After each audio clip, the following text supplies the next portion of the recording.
Hello दोस्तों, स्वागत है आप सभी का आज के इस वीडियो में। दोस्तों आज के इस वीडियो में हम लोग बात करने वाले हैं क्लास 10th के मैथ में जो चैप्टर है पहला वास्तविक संख्या है। ठीक है, इसी को हम लोग इंग्लिश में रियल नंबर बोलते हैं। तो पहला चैप्टर में कुछ ऐसे प्रश्न हैं जो कि आपके हर बार वो भी 6 नंबर के लिए पूछे जाते हैं। ठीक है, जैसे यहाँ पर हमने पीछे यहाँ पर लिख रखा है कि सिद्ध कीजिए कि √3 एक अपरिमेय संख्या। ठीक है, तो ये वाला जो क्वेश्चन है ये आपका 2019 से आना शुरू हुआ था। ठीक है, और 2024 तक लगातार पूछा हुआ है। ठीक, तो इसको समझते हैं बारी बारी से। ठीक है, तो देखिए कि इसको किस तरीके से हल करेंगे। ये भी बहुत आसान है और ये हमेशा आपका 6 नंबर के लिए आएगा। ठीक, तो इसमें कह रहा है कि सिद्ध कीजिए कि √3 एक अपरिमेय संख्या। ठीक है, अब अपरिमेय संख्या का मतलब ये होता है कि इसको हम रूट से, देखिए अपरिमेय इसको समझने के लिए बहुत सारा नियम होता है, जिसमें से एक नियम ये भी है कि इसको हम रूट से बाहर नहीं निकाल सकते हैं। ठीक है, अगर निकालते भी हैं ठीक तो दशमलव में निकलेगा। ठीक है, जैसे मान लेते हैं कि अगर रूट में दिया हुआ है 25, ठीक, तो इसको हम रूट से बाहर 5 के रूप में निकाल सकते हैं। तो ये रूट में क्या है, 25 आपका एक अपरिमेय संख्या नहीं है, ये परिमेय संख्या है। ठीक है, वही अगर रूट में दे देता है 5, इसको हम नहीं निकाल सकते, निकालेंगे तो आपका 2 दूना 4 2 पॉइंट कुछ करके आएगा। ठीक है, तो ये आपका होता है अपरिमेय, ये आपका होता है परिमेय। ये चीज़ आपका क्लियर हो गया। अब आइए क्वेश्चन पर। तो देखिए अब हमें पता है कि इसको हम नहीं निकाल सकते हैं बाहर। ठीक है, लेकिन ये कह रहा है कि नहीं, ऐसे नहीं होगा, आप सिद्ध करके बताइए कि ये कैसे अपरिमेय है। ठीक है, तो इसको हम क्या करेंगे, अब आपको उल्टा मानना पड़ेगा। ऐसे मानेंगे, लिखेंगे कि माना √3 एक परिमेय संख्या है। ठीक है, उल्टा मान लेंगे कि चलिए ठीक है, हम मान लेते हैं कि ये परिमेय संख्या है, परिमेय संख्या है। इस तरीके से हमने मान लिया।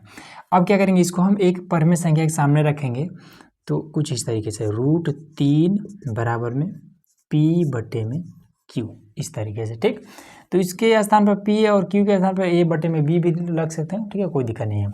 अब बता देंगे कि ये एक क्या है, परिमेय संख्या, जिसका परिमेय संख्या का नीचे वाला जो हर होता है ये कभी भी 0 नहीं होता है। तो यहाँ पर लिख देंगे कि यहाँ जो Q है ये 0 के बराबर नहीं है, ये चीज़। ठीक, अब एक लाइन और आपको लिखना होगा, क्या कि ये P और Q हमने ले तो लिया है, लेकिन ये है क्या। ठीक है, तो हमें बताना पड़ेगा कि P तथा Q, P और Q को क्या लिख देंगे कि यह एक सहअभाज्य। ठीक है, सहअभाज्य संख्या है।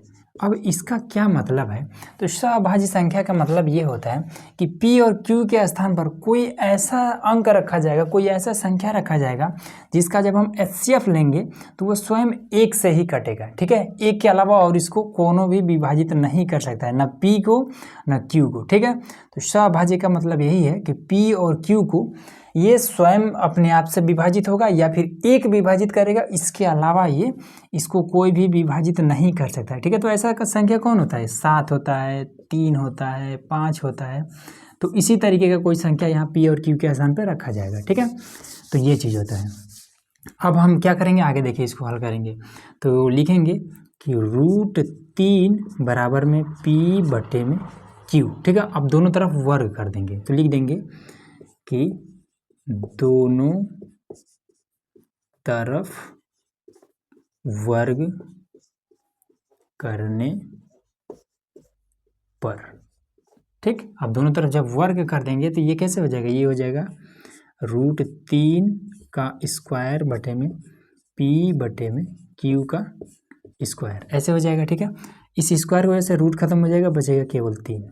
ये हो जाएगा P का स्क्वायर बटे में Q का स्क्वायर। ठीक, इसको हम इधर गुणा करा देंगे तो 3Q का स्क्वायर बराबर में P का स्क्वायर। ठीक, अब इसमें क्या कर देंगे कि इस 3 को हम इधर भेज देंगे तो ये Q का स्क्वायर बराबर में P स्क्वायर और बटे में ये 3 इधर गुणा कर दिया जाएगा, भाग करने लगेगा तो ये हो जाएगा कुछ इस तरीके से। ठीक, अब यहाँ पर हम देख रहे हैं कि 3 क्या कर रहा है, P स्क्वायर को विभाजित कर रहा है। ठीक है, तो लिख देंगे कि यहाँ 3 P स्क्वायर का भाज्य है।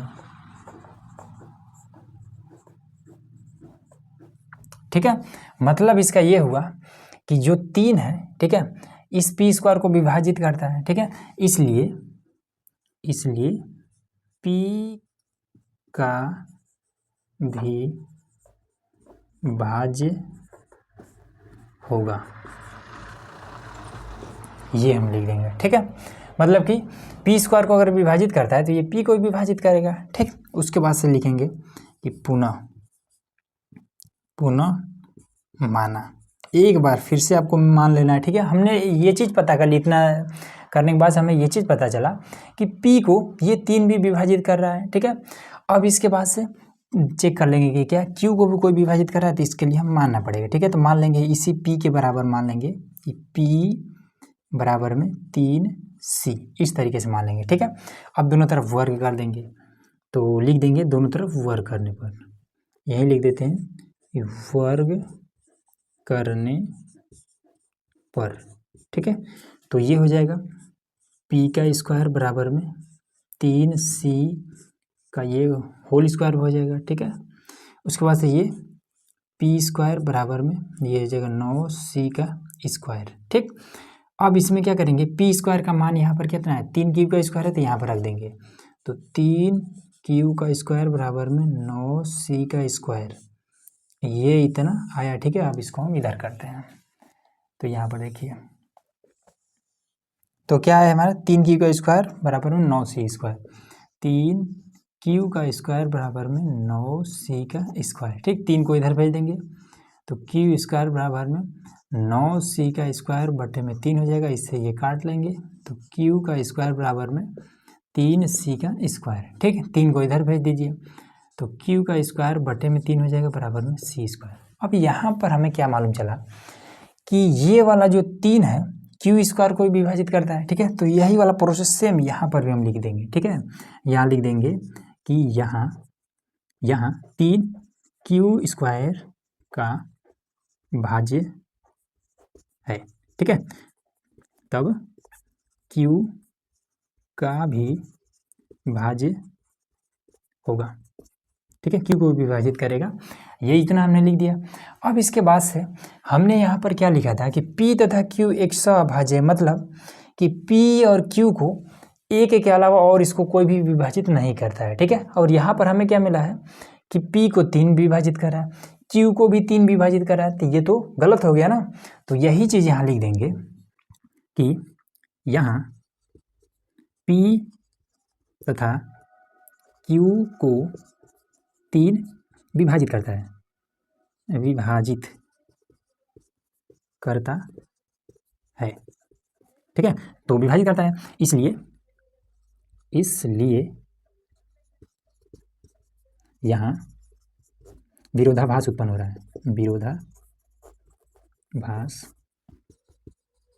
उत्पन्न हो रहा है, ठीक है। तो विरोधाभास कहाँ उत्पन्न हो रहा है कि ये 3 Q को विभाजित करने लगा है और 3 P को भी विभाजित कर रहा है, ठीक है। इसलिए यहाँ पर क्या हो जा रहा है, ये विरोध कर रहा है कि यहाँ पर तो हमने माना था कि P और Q को एक के अलावा और कोई विभाजित नहीं करता, यहाँ तो 3 विभाजित कर रहा है, ठीक है। तो वही चीज़ हमने यहाँ लिखा है कि यहाँ P तथा Q को 3 विभाजित करता है, इसलिए यहाँ विरोधाभास उत्पन्न हो रहा है। और यह क्यों हो रहा है, क्योंकि यहाँ पर हमने √3 को एक परमेय संख्या यहाँ पर लिख देंगे, और यह विरोधाभास हमारे इस गलत कल्पना के कारण हुआ है, लिख देंगे, ठीक है। तो यहाँ पर हमने लिख दिया कि और यह विरोधाभास हमारे गलत कल्पना के कारण हुआ, ठीक है। देखिए थोड़ा सा आपको इसमें ये वाला इतना चीज़ तो आपको बताना ही पड़ेगा, ठीक है। तभी आपको जो भी कॉपी चेक करेगा उसको समझ में आएगा कि ये चीज़ कैसे, ये वाला क्या हुआ कि ये अपरमेय कैसे है, ठीक है। तो ये इतना चीज़ क्लियर हो गया। इतना करने के बाद से आपको 6 नंबर एकदम से फिक्स है, ठीक है। तो इस तरीके से आपको करना है।